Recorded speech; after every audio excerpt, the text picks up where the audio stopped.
that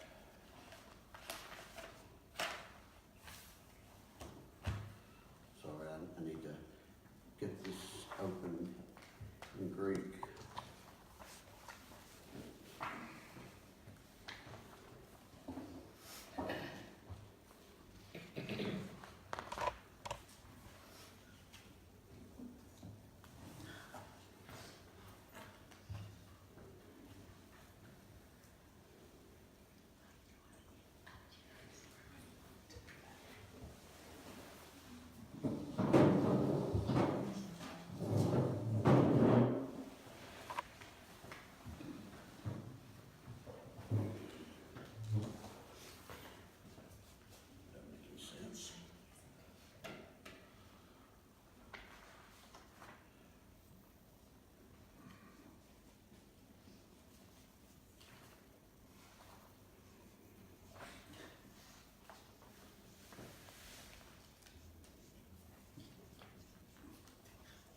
Okay. Last week, we went through just a whirlwind, massive blitz through the Revelation, through the Apocalypse. And I very quickly, without a lot of explanation,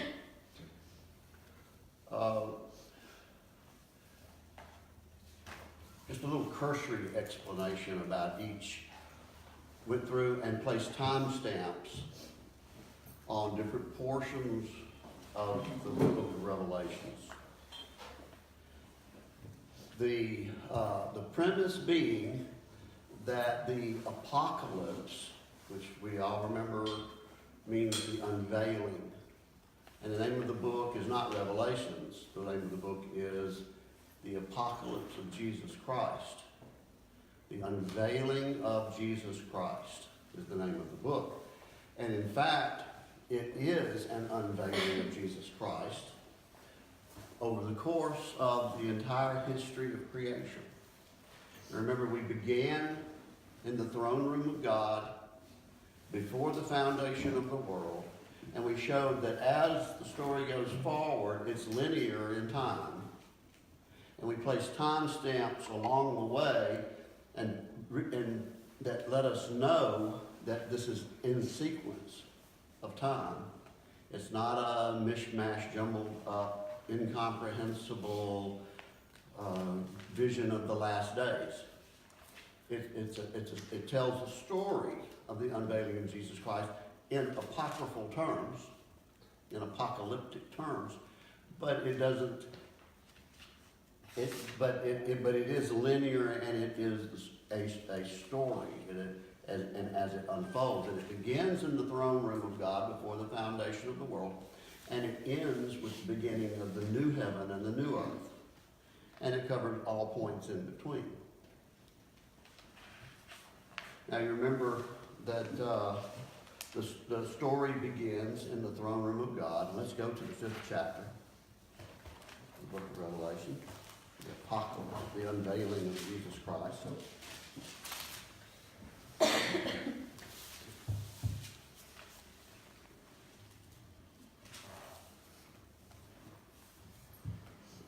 Scroll up for me.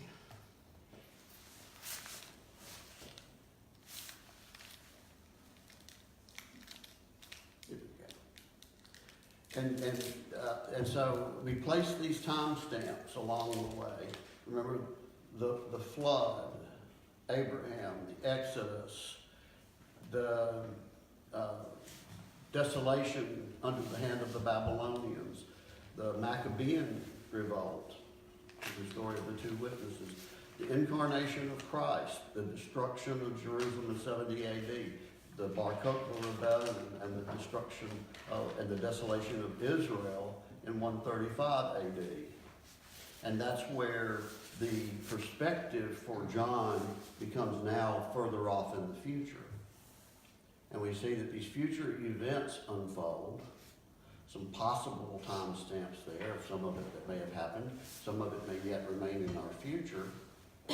But then we see the coming of Christ to rule on earth, the 1,000 years of his reign, which may be symbolic language, which may mean that it's at least 1,000 years. It may be much, much longer. The Battle of Gog and Magog, the release of Satan at the end of that period, and the final New Jerusalem, and then the new heaven and the new earth. And so we see here the beginning of the story. And I'm going to read this, but I'm going to stop at some points. Well, I'll read until we get to our time stamp, and then we'll stop and discuss.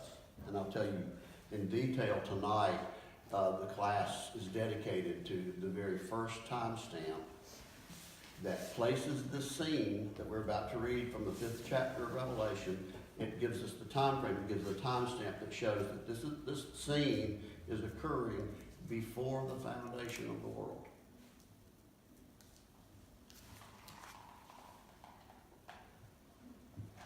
Scroll and the Lamb, chapter 5. Then I saw in the right hand of him who sat on the throne a scroll with writing on both sides and sealed with 7 seals.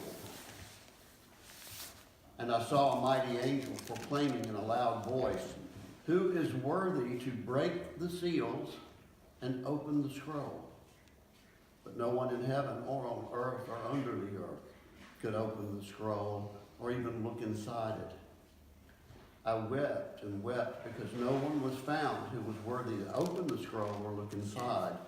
Then one of the elders said to me, "Do not weep. See, the Lion of the tribe of Judah, the Root of David, has triumphed. He is able to open the scroll and its 7 seals."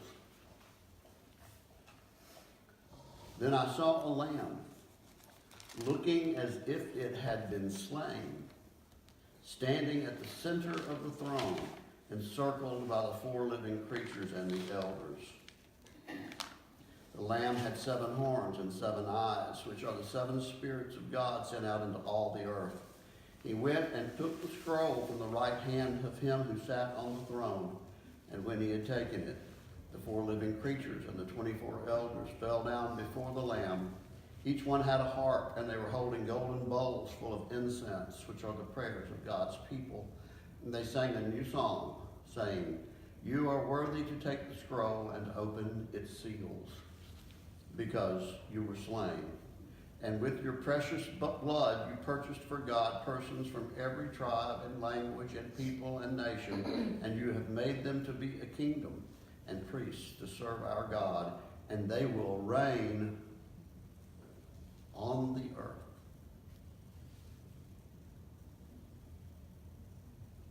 And then I looked and I heard the voice of many angels, numbering thousands upon thousands, 10,000s times 10,000. And they encircled the throne and the living creatures and the elders.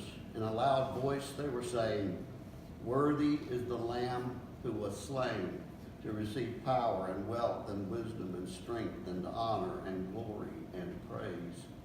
Then I heard every creature in heaven and on earth and under the earth and on the sea and all that is in them saying, "To him who sits on the throne and to the Lamb be praise and honor and glory and power forever and ever." And the 4 living creatures said, "Amen." And the elders fell down and worshiped. Now here, remember, I sort of began the story with the roll of paper towels I had made into a hastily modeled scroll there. And you remember I'd placed 7 stickers on it to represent the 7 seals. Because the image here is that on his throne God sat. And in his hand he held a scroll. And on the scroll were 7 seals, which had to be removed before the scroll could be unrolled and its contents read. And no one was found worthy until the Lamb, looking as if it had been slain. Now, there's not an easy tense in English to explain this very complex and for its context, very strange tense in which this Greek verb is rendered. And I believe it's in that very word and in its unusual tense that we find our timestamp. We also find some things that if we really understand the tense of this verb, it changes some of our theology dramatically. It changes our idea about the nature of creation. It changes our idea about the entry of sin into the world. Because what we find is that this verb in Greek is in the perfect tense, the middle voice, and the participle mood. The two important things are its tense and voice. The participle mood means that this verb also serves as an adjective. It's descriptive. In other words, the action, the sum total of the action here paints a picture and ascribes a quality to the object of the verb, to the lamb. And it is, in a word, a lamb appearing as it had been sacrificed. Now, that's not particularly instructive for our reasons, for the timestamp, because what is instructive is when that was done, what are the effects of that having been done, and who did it to the lamb. And these are very, very important features of the word that's used here, and the picture that's painted of the lamb, this verbal adjective that describes the lamb. It tells us far more than most translators, than any translator I've ever seen, actually put in there, because it's almost a paragraph to explain what this one word in Greek is actually saying. Can everybody see what's on the board? I know there's some glare on it from certain angles, but this verb is in the perfect tense. And there's also a perfect tense in English, but it requires multiple words to actually render a verb in that tense.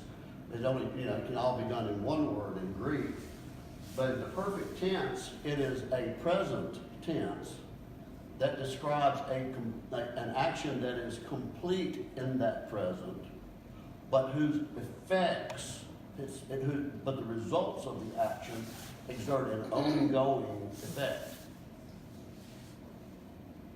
So this lamb was slain, and at the present time that description is mentioned, it is a present event. It is happening in the present, but its effects are expected to continue for some indefinite period of time. And you get the picture I'm painting there.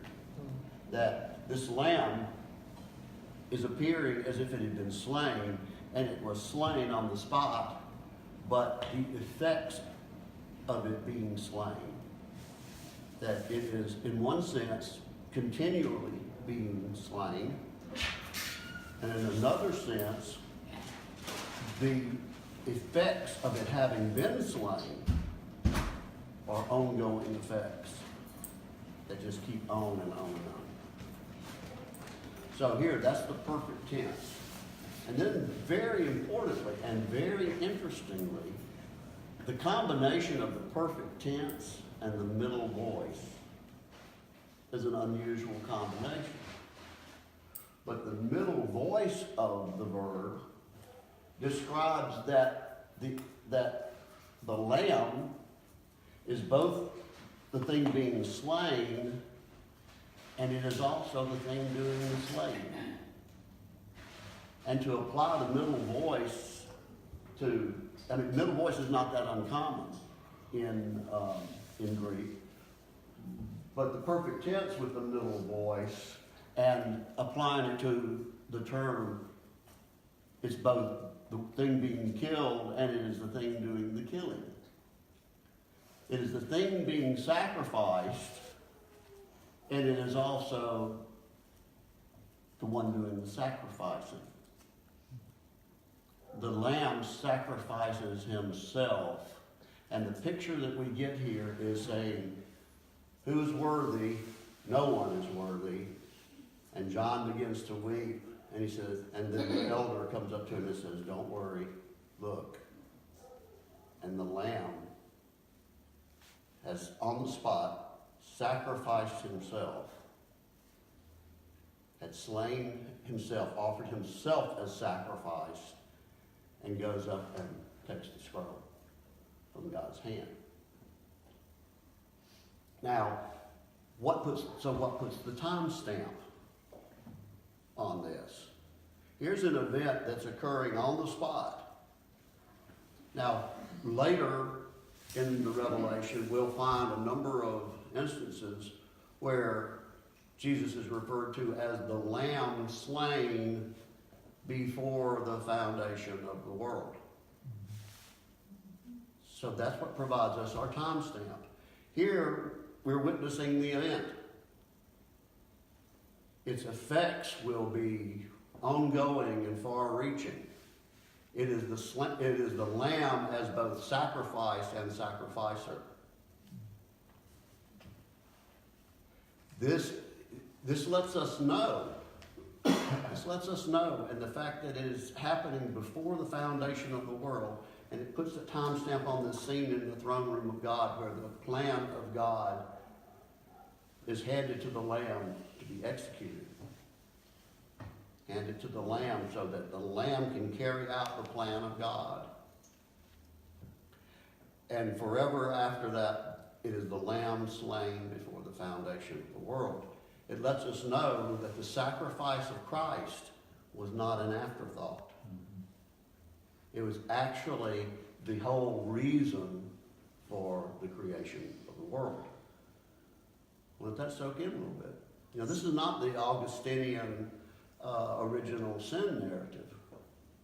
You know, and there was really never any idea about original sin being passed on to people through Adam until St. Augustine, around 1100 AD. The idea up until Augustine was that everybody had enough sin of their own to condemn them. They didn't need to inherit sin from their forefathers. That everyone's nature was sufficiently sinful to condemn us without the idea of inheriting sin. And I've often made the remark that I know for myself that my sinful nature dictates that if Adam and Eve had not eaten of the fruit of the tree of the knowledge of good and evil, I would have, because that's just what David does.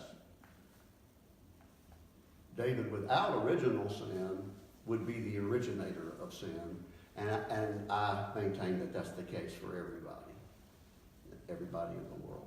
That we all have sinned and come short of the glory of God. It doesn't require a doctrine of original sin. So here we have this that lets us know that the sacrifice of Christ was not because man messed up. It was not the consequence of, and an afterthought and a remedy necessitated by original sin. It was the plan from the beginning. And so that in this whole creation was for the purpose of revealing the plan of God in his Christ and to show the love of God through his redemptive power and his willingness to sacrifice himself. Now, that's extraordinarily important theologically, because then it places the need for a redeemer as the central focus of the history of mankind. The fact that the world, that we are placed in the world is not flawed by some separate, co-equal, self-existent evil in the universe. You know, the whole idea that God and the devil fight left and right, the devil he wins on Saturday night. That's a song lyric, you know. It's not that way. That this creation is flawed, this creation is sinful, but its creator redeems it. And in the process, as we'll find out in the 6th chapter, in the process, something very important is done. That this whole creation from the beginning, where we find those 4 horsemen, from the very beginning of creation, those first 4 seals are broken. And Jeremiah says, I will send them 4 kinds of destroyers. And they see the different color horses. And in Zechariah, those same color horses are pulling chariots. And there are 4 destroyers that come to bring men to repentance and to reveal the plan of God. That what we see is that the entire creation is set up as a great tribulation. So that the entire history of the world has represented a great tribulation that begins in Eden and ends at Armageddon. Out of which we get the story of the 144,000 remnant of the tribes of Israel. And we get the story of the innumerable multitude from every nation, tribe, and language that are sealed.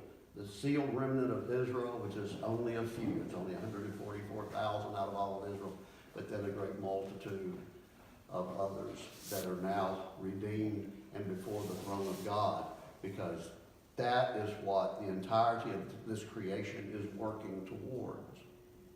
So then we see that language mirrored in the New Testament, where it says that when Jesus talks to Nicodemus, at night, when Nicodemus comes to him at night in the 3rd chapter of John, he says, this is the way in which God has loved the world.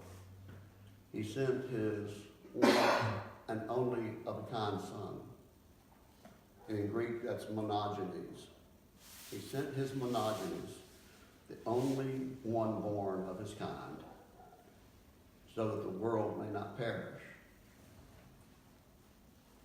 This is the manner in which God loved the world, or God so loved the world. This is the manner in which God loved the world. And then we find subsequently that in the 8th chapter of Romans and the 2nd chapter of Hebrews and in the 5th chapter of Hebrews, this self-proclaimed monogenes, after he has suffered and has been made perfect through that suffering, or made complete through that suffering, becomes what in Greek is termed the protokatos. And the protokatos, so Jesus says God sent his monogenes, his one and only of a kind, and then he's made perfect through his suffering. And in the 8th chapter of Romans it says so that he might bring many sons and daughters to God. And so then he begins to be called the protokatos, or the firstborn of many. So the only begotten then becomes the firstborn of the grave, the firstborn of creation, and the firstborn, the protokatos, of many brethren. That the purpose of this creation, that is in fact a great tribulation, is to bring and present perfect before God other sons and daughters. And we're told in the 8th chapter of Romans that those of us whom he foreknew. And so this 144,000 and this multitude before the throne here, before the foundation of the world, are the foreknown. He said, those he foreknew, he predestined to be conformed to the image of his Son. And doesn't it, a lot of Calvinists quote that by saying, those he foreknew, he predestined. Well, that's not what it says. It says, those he foreknew, He predestined to be conformed to the image of his Son. And then we're told that Jesus is the firstborn of many brethren, many sons and daughters. And so here we have a great theological statement. It's not only a time stamp, but it sets the theological tone for the entirety of the book of Revelation. Because it is about the persuasion and the refining and the chastising and the judgment and the pain and evil, all that represent that great tribulation that is our lives. And it tells us to persevere, and that we can persevere. And not only can we persevere, but the rewards for perseverance. What's the promise to all the 7 churches? It says, to him who overcomes, I will give. All of the rewards come to the overcomer. You can't be an overcomer if you have nothing to overcome. And all the promises in the Revelation are given to those who overcome. And you'll see passages like this calls for perseverance on behalf of the saints. Or, blessed are those who die in the Lord from now on, for they shall rest from their labor. If we're looking for a story about a rapture and 7 years of tribulation, we don't find it in this book. What we find is the story of a creation in which there's trouble, there's tribulation. And Jesus says, in this life you will have tribulation. And that's the same word that is translated great tribulation in Revelation, when Jesus tells his disciple, in this life you will have tribulation. It's the very same word. Or you will have trouble. It's the very same word that's translated great tribulation. So you will have that, but take heart. I have overcome the world. And that's the story of this book. That the Lamb who gave himself as the very reason for the creation, and the very reason is revealed throughout its history and is outlined in this book. And from the beginning of this creation to the beginning of the new heaven and the new earth. And this is that story. And remember how the narrative goes. You have the scroll, and before the scroll can be opened, you have to remove the seals. First 4 seals, the 4 horsemen. 2 more seals, 3 more seals. 7 seals are off now. So what do you have? And remember, with our timestamps, I'm postulating that these are all the events that lead up to the time when the plan of God begins to be hinted at, begins to be announced. And that comes with the covenant with Abraham. And you hear, da-da-da-da, it's going to be open. First trumpet, Abraham. And then the events that lead up to the final trumpet. And what's that final trumpet? When the angel comes down, he puts 1 foot in the ocean, 1 foot in the sea, and 1 foot on the land, and he said, time is up. In King James Version it says, time is no more. But what it means is, time is up. There will be no more delay. It's going to happen. What's that? The scroll's going to be open. And with the final trumpet, great thing happens. The prophet, the law and the prophets are made sure. The word of the prophets is made sure. And we have in the 12th chapter, the story of the incarnation of Christ. That's where the scroll is open, the plan of God revealed. And then what happens after that? We find that the great beast arises from the sea, and then this false prophet, the beast from the land, and the Messiah is rejected. And then then for a while we have the story of the judgment of those that rejected Christ. You have the judgment of the woman. We have righteous Israel as the woman clothed in the sun with the stars, with the moon at her feet and the crown of 12 stars on her head. And she was great with child, and she delivered the child, and the dragon waited at her feet, the great sign in heaven. And remember, that's a time stamp too, and we'll go over that in detail. Because that was an actual astronomical event that happened on September 11th, BC 3. And that corresponds with either Jesus'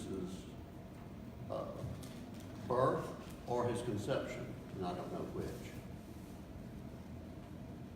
So we see this linear story unfold, and it's the revelation of Christ, and then the judgment of those that reject him, and the reward of those who embrace him. You remember what the first chapter of John says in the 9th verse? To as many as received him, this word made flesh, who was in the beginning with God and was God, that as many as accepted him, gave he the authority to become the sons of God. Well, these are not my words. These are the words of the gospel. So we see the beginning of a story, a plan of God in which he creates for himself more sons and daughters after the pattern of his only begotten Son, Jesus, who gives himself as a sacrifice before the world is even formed. What a beautiful story. It's not a scary story about the tribulation period at the end of the history of the world. It's not a story about, even though there's a point in here that I think does speak to what we would term the rapture of the church. It's not like you generally think about the rapture of the church in the narrative that has existed in Christianity only since the 19th century. It's not that. It's not the Hal Lindsey, Late Great Planet Earth. It's not the Prophecy Conference story. It's a much more beautiful story than that. If you're worried about the Great Tribulation, you might as well not. The world's been in it since the world began, and it won't be over until Christ reigns on earth for 1,000 years. So you don't have to worry. You know, they're not going to come and stamp a mark on you. And there is a mark of the beast, and it is around. And when we get to that, I think you'll be really quite surprised as to what that mark is and who it is that takes it and what are the consequences.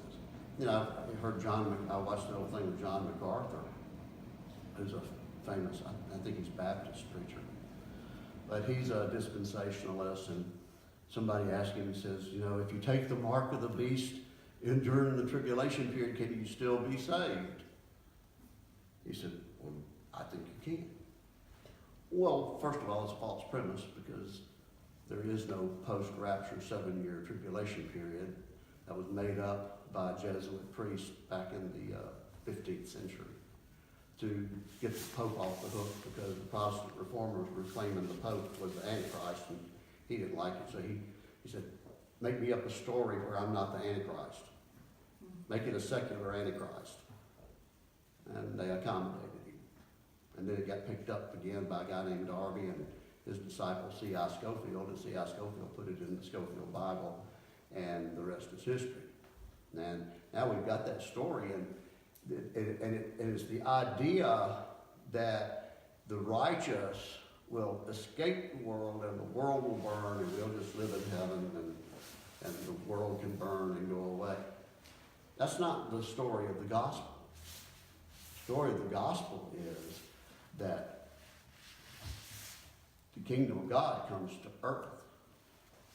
You know, the narrative, our description of heaven, where does it come from? Where are we told what heaven's like? Where are we even told in the Bible that we go to heaven when we die? Anybody want to find me that scripture? Most of our ideas about heaven reference the New Jerusalem, or the description of the New Jerusalem. Exactly. They come from those latter portions of the Revelation, don't they? Of the apocalypse here. And we're going to get to that. And it describes what? The New Jerusalem. So we leave Earth and we go to the New Jerusalem?